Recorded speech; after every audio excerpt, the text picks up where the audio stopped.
السلام علیکم ورحمۃ اللہ تعالی وبرکاتہ۔ اعوذ باللہ من الشیطان الرجیم، بسم اللہ الرحمن الرحیم۔ الحمد للہ رب العالمین والصلاة والسلام علی سید المرسلین، اما بعد۔ اللہم انفعنی بما علمتنی وعلمنی ما ینفعنی وزدنی علما۔ الدرس التاسع، 9واں سبق۔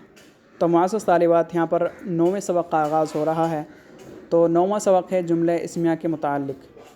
تو چلیے شروع کرتے ہیں۔ جملہ اسمیہ کا بیان۔ تو جملہ اسمیہ کی تعریف بیان کرتے ہوئے بتا رہے ہیں کہ جس جملے کا پہلا جز اسم ہو اسے جملہ اسمیہ کہتے ہیں، جیسے کہ اللہ کریم، یعنی جو جملہ ہوتا ہے اس جملے کے اندر اگر پہلا جز اسم ہے تو اس جملے کو کیا کہتے ہیں؟ جملہ اسمیہ کہتے ہیں، اور اگر فعل ہے تو جملہ فعلیہ کہتے ہیں۔ وہ بحث گزر چکی ہے۔ لیکن اگر پہلا جز جملے کے اندر اسم ہو تو اس جملے کو کیا کہتے ہیں؟ جملہ اسمیہ کہتے ہیں۔ اس کی مثال جیسے کہ اللہ کریم، تو اللہ اسم جلالت کیا ہے؟ اسم ہے، تو اللہ کریم، تو یہ جملہ کیا ہے؟ جملہ اسمیہ ہے۔ کیوں؟ کیونکہ اس کے اندر کیا ہے؟ اللہ کیا ہے؟ اسم جلالت ہے اور وہ اسم ہے، تو اس وجہ سے یہ جملہ اسمیہ ہے۔ کیونکہ جملہ اسمیہ کی تعریف یہ ہے کہ جس جملے کا پہلا جز اسم ہو تو اسے جملہ اسمیہ کہتے ہیں۔ اب اسی جملہ اسمیہ سے متعلق کچھ نحوی قواعد و فوائد یہاں پر بیان کر رہے ہیں۔ تو بتا رہے ہیں پہلا قاعدہ ہے کہ جملہ اسمیہ کے پہلے جز کو مبتدا یا مسند الیہ کہتے ہیں، اور دوسرے جز کو مبتدا کی خبر یا مسند کہتے ہیں، جیسے کہ اللہ غنی۔ تو جملہ اسمیہ کے اندر جو پہلا جز ہوگا اس پہلے جز کے دو نام دیے جاتے ہیں، یا تو اس کو مبتدا کہہ سکتے ہیں آپ، یا پھر مسند الیہ بھی کہہ سکتے ہیں، اور دوسرے جز کو مبتدا کی خبر یا مسند کہیں گے۔ ٹھیک ہے، مبتدا کی خبر یا مسند، جیسے کہ اس کی مثال اللہ غنی، تو اللہ کیا ہے؟ مبتدا ہے، اور غنی کیا ہے؟ خبر ہے۔ بات سمجھ میں آ گئی؟ پھر دوسرا قاعدہ یہاں پر بیان کر رہے ہیں، مبتدا معرفہ یا نکرہ مخصوصہ ہوتا ہے، یا خبر عموماً نکرہ ہوتی ہے، جیسے کہ اس کی مثال زید شاعر، طفل صغیر جالس۔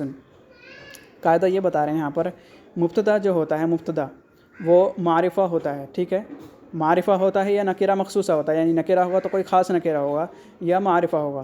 تو یہ قاعدہ یہ ہے کہ مبتدا معرفہ ہوتا ہے یا نکرہ مخصوصہ ہوتا ہے، اور اس کے اندر جو خبر آتی ہے، ٹھیک ہے، جو خبر آتی ہے وہ خبر عموماً نکرہ ہوتی ہے۔ ٹھیک ہے نا، یعنی عمومی قاعدہ یہ ہے کہ مبتدا معرفہ ہوتا ہے اور خبر ہمیشہ اکثر و بیشتر کیا ہوتی ہے؟ عمومی طور پر نکرہ ہوتی ہے۔ جیسے کہ اس کی مثال زید شاعر، تو زید کیا ہے؟ یہاں پر مبتدا ہے، مبتدا معرفہ ہے، اور شاعر کیا ہے؟ خبر ہے، اور وہ نکرہ ہے۔ طفل صغیر جالس، اس مثال کے اندر بھی طفل کیا ہے؟ مبتدا ہے، اور وہ نکرہ مخصوصہ ہے۔ طفل کسی بچے کو بھی کہا جا سکتا ہے۔ ٹھیک ہے، صغیر کیا ہے؟ یہاں پر خبر واقع ہے، جو کہ کیا ہے؟ عمومی ہے۔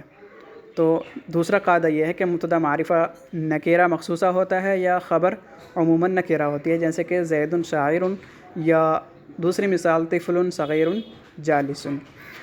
تو یہ دوسرا قاعدہ یہاں پر کمپلیٹ ہو گیا۔ اب تیسرا قاعدہ یہاں پر بتا رہے ہیں کہ خبر اگر معرف باللام ہو تو کبھی مبتدا اور کبھی خبر کے درمیان مبتدا کے مطابق ایک ضمیر بھی آتی ہے۔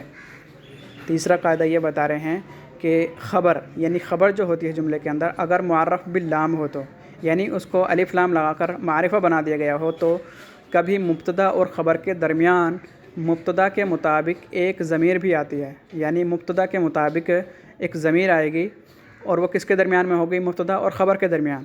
مثال سے سمجھ لیجئے، مثال ہے جیسے کہ اللہ هو الرزاق، اللہ هو الرزاق، تو اللہ یہاں پر کیا ہے؟ مبتدا ہے، اور الرزاق یہاں پر خبر ہے۔ ٹھیک ہے، تو خبر کبھی کبھی کیا ہوتی ہے؟ اگر معرف باللام ہو، ٹھیک ہے، یعنی کبھی ایسا ہو کہ خبر کیا ہو؟ معرف باللام ہو، تو الرزاق یہاں پر کیا بنا دیا گیا؟ اس کو خبر کو معرف باللام بنا دیا گیا۔ تو بتا رہے ہیں کہ مبتدا و خبر کے درمیان مبتدا کے مطابق، یعنی مبتدا و خبر کے درمیان مبتدا کے مطابق، تو یہاں پر مبتدا خبر کیا ہے؟ اللہ کیا ہے؟ مبتدا ہے، اور الرزاق کیا ہے؟ خبر ہے۔ تو ان دونوں کے درمیان مبتدا کے مطابق ایک ضمیر بھی آتی ہے، اور وہ ضمیر بیچ میں دکھ رہی ہے آپ کو، هو الرزاق۔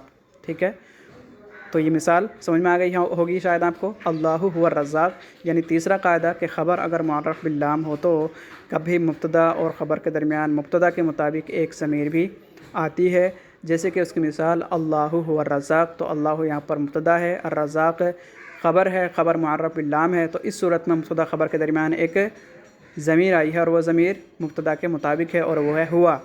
تو اس طرح سے اللہ هو الرزاق، یہ تیسرا قاعدہ ہے۔ چوتھا قاعدہ بتا رہے ہیں کہ عموماً یعنی عمومی طور پر پہلے مبتدا آتا ہے پھر خبر آتی ہے۔ یعنی عربی کے اندر عمومی قاعدہ یہ ہے مبتدا خبر کا کہ پہلے مبتدا آتی ہے اور پھر کیا آتی ہے، بعد میں خبر آتی ہے۔ مبتدا کا معنی ہی ہوتا ہے کہ ابتدا یعنی شروع میں آنے والا، ٹھیک ہے۔ تو عمومی قاعدہ یہ ہے کہ پہلے مبتدا آتا ہے اور پھر بعد میں کیا آتی ہے، اس کی خبر آتی ہے۔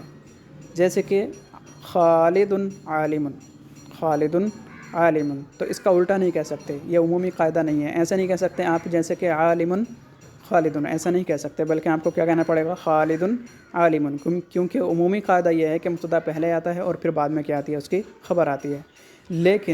لیکن کبھی خبر مبتدا سے پہلے بھی آ جاتی ہے، ٹھیک ہے۔ لیکن کبھی یعنی کبھی کبھار ایسا ہوتا ہے، شاذ و نادر ایسا ہوتا ہے کہ خبر مبتدا سے پہلے آ جاتی ہے، جیسے کہ قائد بکر، تو ایسا بھی ہوتا ہے لیکن کبھی کبھی ہوتا ہے۔ عمومی قاعدہ یہی ہے کہ مبتدا پہلے آتی ہے اور خبر بعد میں آتی ہے۔ پھر جملہ فعلیہ سے ریلیٹڈ پانچواں قاعدہ یہاں پر بیان کر رہے ہیں، فاعل اور نائب فاعل، ٹھیک ہے۔ یعنی جملے کے اندر جو فاعل اور نائب فاعل ہوتے ہیں، تو فاعل اور نائب فاعل کی طرح مبتدا اور خبر بھی ہمیشہ مرفوع ہی ہوتے ہیں، ٹھیک ہے۔ یعنی مبتدا خبر ہمیشہ کیا ہوتے ہیں، ان کا جو اعراب ہے وہ کیا ہوتے ہیں، مرفوع ہوتے ہیں، فاعل اور نائب فاعل کی طرح۔ یعنی جیسے فاعل اور نائب فاعل ہمیشہ مرفوع ہوتے ہیں، اسی طرح سے مبتدا اور خبر بھی ہمیشہ کیا ہی ہوتے ہیں، مرفوع ہی ہوتے ہیں، ٹھیک ہے۔ ہمیشہ کیا ہوتے ہیں، مرفوع ہوتے ہیں۔ تو یہ پانچواں قاعدہ یہاں پر کمپلیٹ ہو گیا ہے۔ باقی چھٹا قاعدہ کل چھٹے قاعدے کا آغاز کریں گے۔ تب تک کے لیے اجازت دیں۔ السلام علیکم ورحمۃ اللہ تعالیٰ وبرکاتہ۔